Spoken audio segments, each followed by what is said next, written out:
एक गांव में राम नाम का एक अमीर किसान रहा करता था। उसके पास बहुत धन था, लेकिन वो फिर भी घमंडी नहीं था। वो हर किसी की मदद करता था। उसके दो बेटे थे, एक का नाम शिवा था और दूसरे का नाम गोपी। वो दोनों कुछ काम नहीं करते थे। बैठकर खाने से पहाड़ों का खजाना भी खत्म हो जाता है। इसी तरह वो भी धीरे धीरे गरीब होता जा रहा था। दिन ब दिन वो बूढ़ा और कमजोर होता जा रहा था। उसे उन दोनों आलसी बेटों की बहुत फिक्र रहती थी और हमेशा उसी फिक्र में चिंतित रहता था। एक दिन वो उन दोनों को एक अच्छा सबक सिखाना चाहता था। जब हम अमीर थे तब इस गांव में चोरों का बहुत ज्यादा डर था। इसलिए मैंने कुछ सोने के सिक्के अपने खेत में एक घड़े में छुपाकर रख दिए थे। बहुत वक्त हो गया है ना, इसलिए मुझे याद नहीं आ रहा है कि वो कहाँ रखे हैं। तुम दोनों सारा खेत खोद दो और उस घड़े को बाहर निकालो। अब हमें उस सिक्कों की बहुत ज्यादा जरूरत है। बहुत खुशी से शिवा और गोपी खेत गए और सारा खेत खोदने लगे।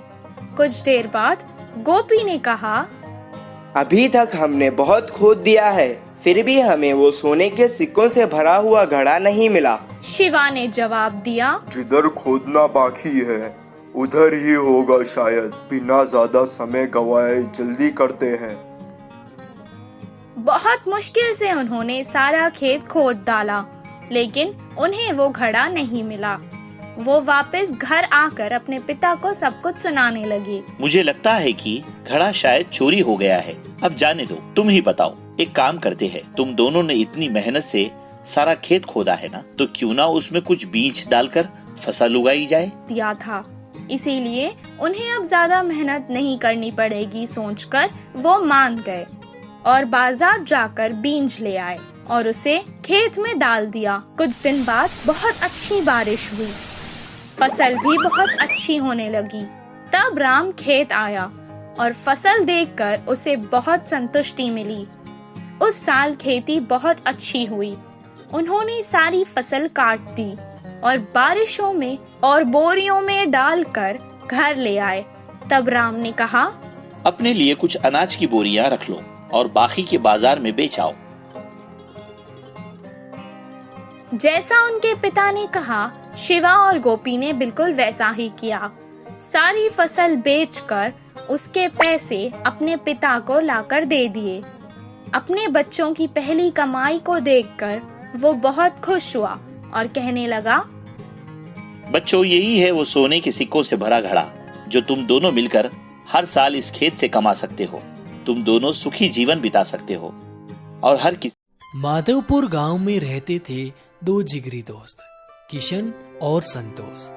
संतोष के पिता रईस थे, उनका अच्छा खासा व्यापार था और किशन के पिता एक सब्जी वाले थे जो बाजार में एक छोटी सी दुकान पर सब्जी बेचा करते। संतोष और किशन हमेशा साथ रहते और अपनी हर एक बात को एक दूसरे के साथ शेयर करते। ऐसे ही दोनों की दोस्ती चलती रही और समय गुजरता गया। अब संतोष और किशन बड़े हो गए। अब उन पर परिवार की जिम्मेदारियां आ गई।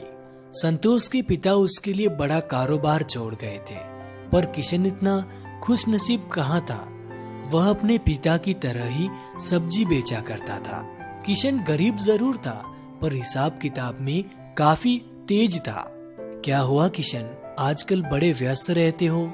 संतोष, तुम तो जानते ही हो मैं जैसे तैसे अपना घर चला रहा हूँ। किशन मेरे मित्र, तुम पढ़ाई लिखाई में मुझसे आगे हो, क्यों न तुम मेरे व्यापार का सारा हिसाब किताब का काम संभाल लो। इससे मेरा काम भी हो जाएगा और तुम्हें अच्छे पैसे भी मिल जाएंगे। क्यों, क्या बोलते हो?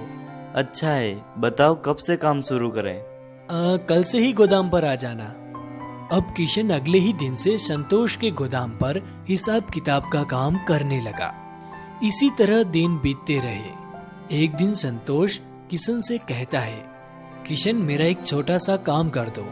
मैं कुछ दिन के लिए बाहर जा रहा हूँ। ये 5,000 रुपए हैं जो तुम मेरे बेटे के खाते में जमा करा दो। पर मुन्ना तो अभी 3 साल का है, इतने सारे पैसे उसके लिए? अरे ये उसकी आगे की पढ़ाई के लिए है, मैं हर साल जमा कराता हूँ। ठीक है, मैं जमा करा दूंगा। अब शाम को किशन अपने घर चला गया और घर जाकर वह सोचने लगता है। एक संतोष है जो उसके बेटे के लिए इतने पैसे जमा कर रहा है, और मेरा तो सारा खर्चा निकाल कर भी महीने के 100 रुपए बचते हैं। सिर्फ 100 रुपए से क्या होगा? कोई तो रास्ता होगा ज्यादा पैसे कमाने का। ऐसा सोचने के बाद अगले दिन किशन गोदाम पर हिसाब किताब का काम कर रहा था।